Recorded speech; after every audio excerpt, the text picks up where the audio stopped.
All right, I think we'll just crack on with it. Thank you for coming along to this webinar. Good afternoon, everyone. My name's Rainesh. I'm a sales engineer here at Soft Solutions. I've been here for about 6 or 7 months now, really enjoying my time as a sales engineer, transitioning from a more technical role at my last company to learning the art of sales, talking to your resellers such as yourselves, on how we can help you to help your customers' IT needs.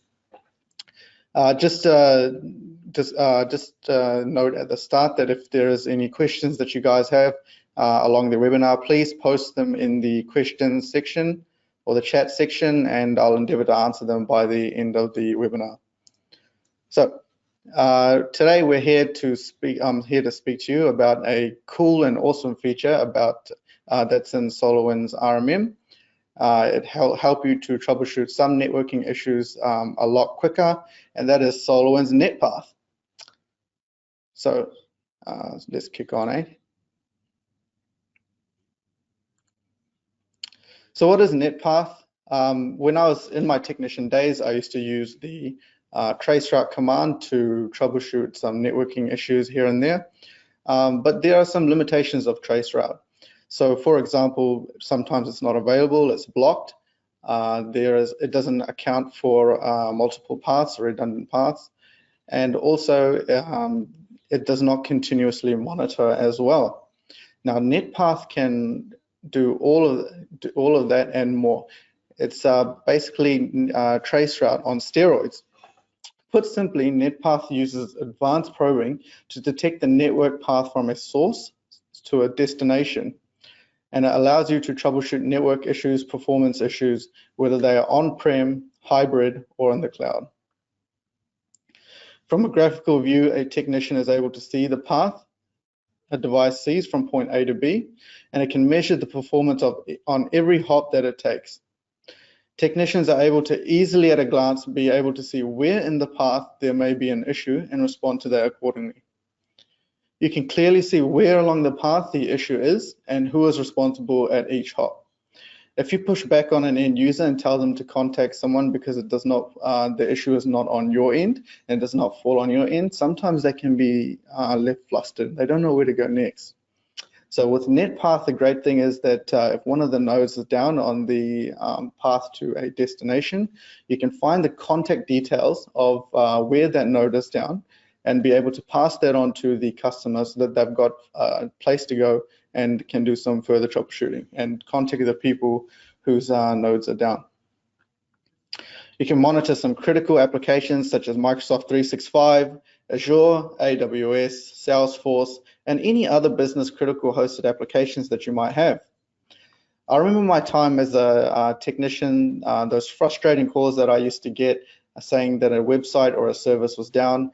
I used to have to be able to, I used to talk them through, clearing the cache on their web browsers, trying multiple web browsers, trying browser outside and inside of remote desktop environments, connecting to 3G instead of Wi-Fi, and trying it also on my end, all to find out at the end that it was nothing to do with what was happening on the computer that had the issue, and more to do with the service being down on their end.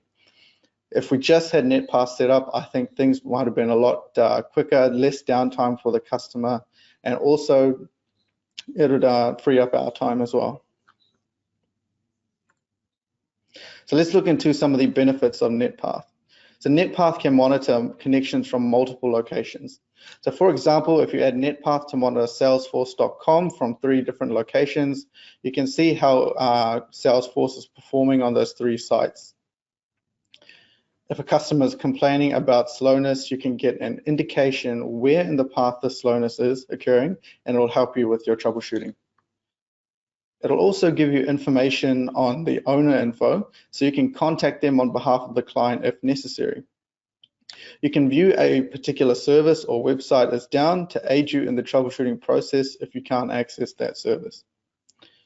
If you need to provide evidence to anyone that it's not your company's fault, then you can bring up Netpath, take a screenshot of where the path is down, send it through to the person who needs that evidence, and you guys are void of any liability.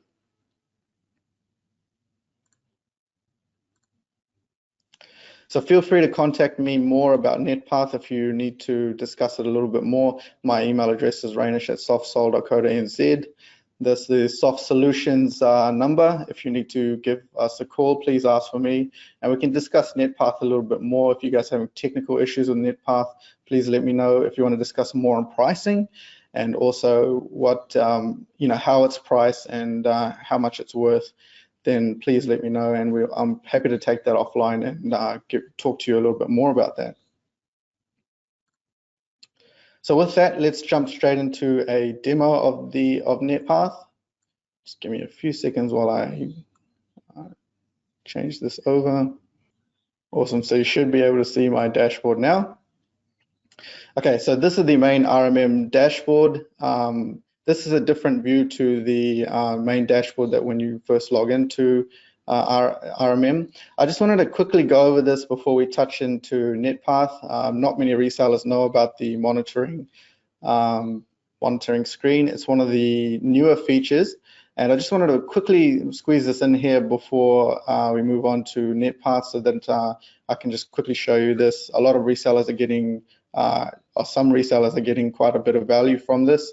They can see from a glance where in their dashboard they can get some graphical representation. They can get these widgets. You can see the problem servers, problem workstations, unmonitored devices, important information like that at a glance. There's going to be an update out in the future where the widgets are customizable and can create your own ones. So yeah, it's just wanted to bring this through to your attention. It's pretty cool that you can add a device from the screen as well. You can just define the client site and the operating system, and then once you click next, it's going to download that install agent for you. And yeah, you can deploy it straight onto that machine and add that device to your RMM. Also, there's other views such as unmonitored devices. So if your machine is on a network and there is another device on that network that is not monitored by RMM, it'll come up in this list, and you're able to just view that machine and deploy agents onto that machine if required to have it monitoring in your dashboard. Also, there's an active issues view as well. Great for technicians who walk in straight in the morning at 8 a.m., check what issues you've got, get them resolved, and then you can start moving on with the rest of your day. So that's just a little bit about the monitoring dashboard that I wanted to quickly show you guys. So we'll move straight on to the NetPath. So as you can see with NetPath, this is the main screen that comes up. If you click on the left-hand side, there's of the nav bar, there's a NetPath button right in the middle there. And you can see that I've set up a couple already. There's one going through to a server that we're monitoring somewhere off-site.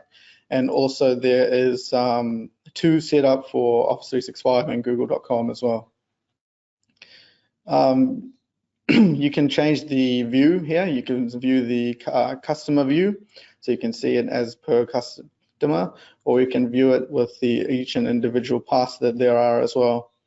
So it just comes up a full list view of all the net paths that you have in the in the dashboard. So I'm going to go over through to create a new path first of all. If you click on the create new path button, first of all you're going to define the source location, so where it's going to start monitoring from. Now you need to have an RMM agent installed onto a machine for it to start to be available in this source list. So we're going to use my machine. There's an RMM agent on the machine. If you click on the checkbox next to it and click next, now you're going to define the destination. So very quick and easy. There's a source that you define and a destination as well. Now, say for example, we're going to monitor google.com. We'll just plug in the host name. We're going to go over the port 80, and you can define an alias if required. We can make it Google for short.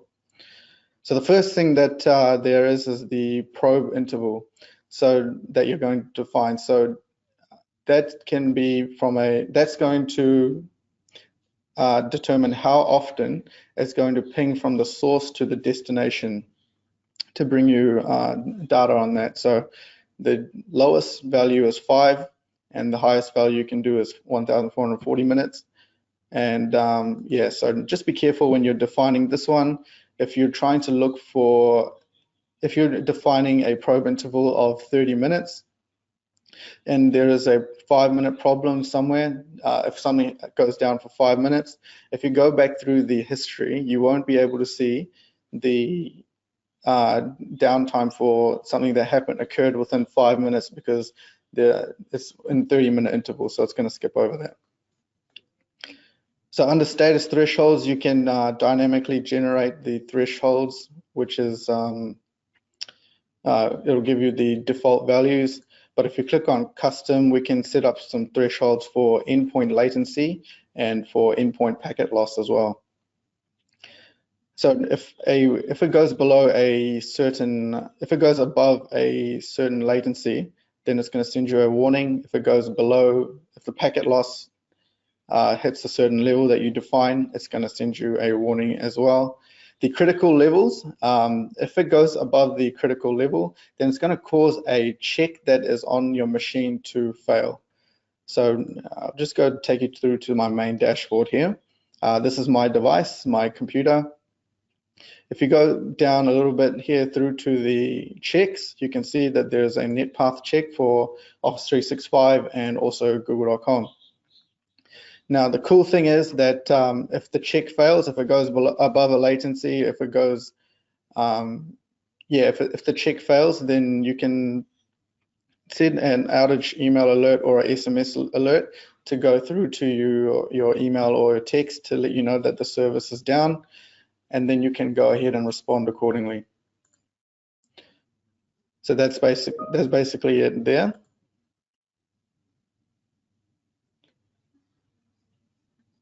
Should probably close my Teams. Okay, now if we go through to, we'll just cancel this one for now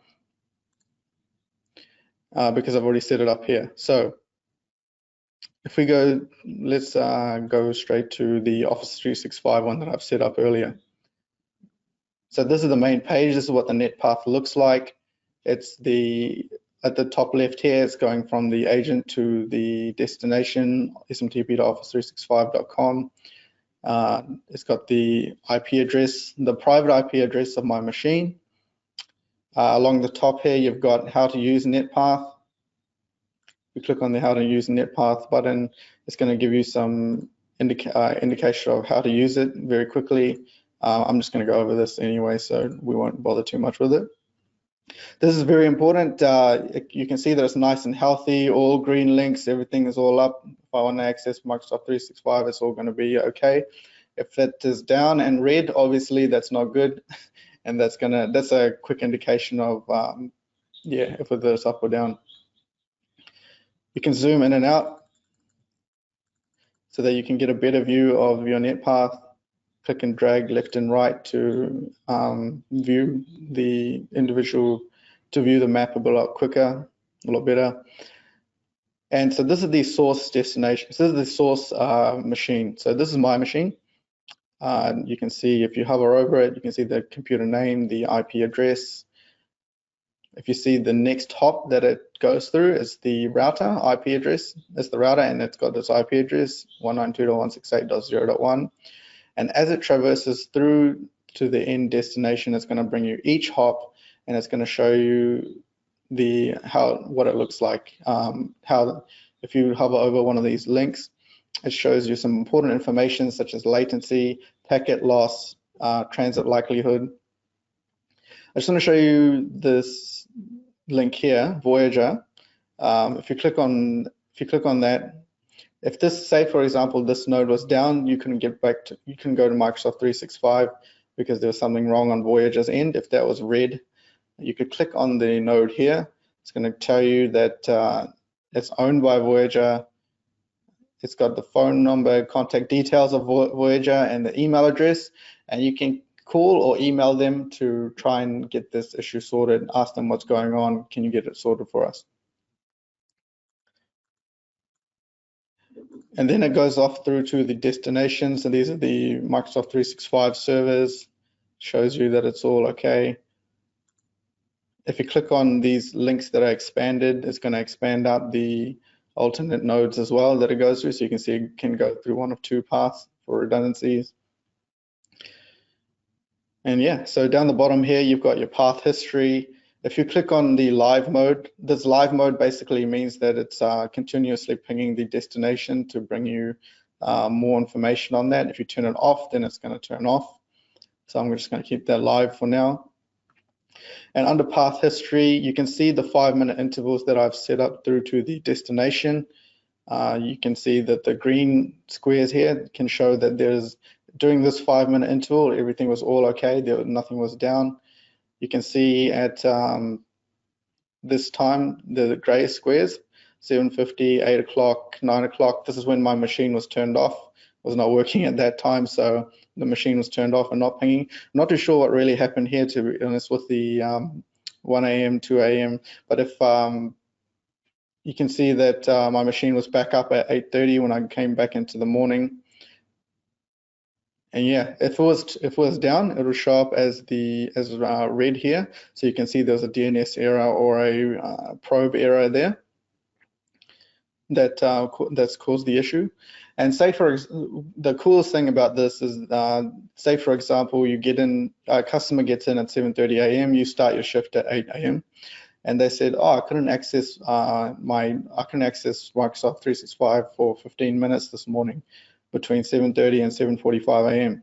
Now, because you've got in at 8 a.m., you won't know, you won't be able to backtrack and find out what the issue was.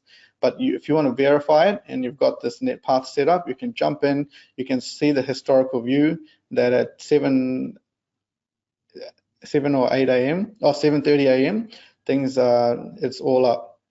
If it was all up or down, so you can verify whether that user was telling you the correct information or not, or it might have been something else that would have been the issue. So yeah, that's basically Netpath in a nutshell. Cool, so with that, we're going to conclude this webinar. If there's any more questions about it, or if you want another further look at it, then please let me know. Email rainesh@softsol.co.nz or call SoftSol and be put through to me, and we'll have a chat about it again. So thank you again for your time, and have a great day.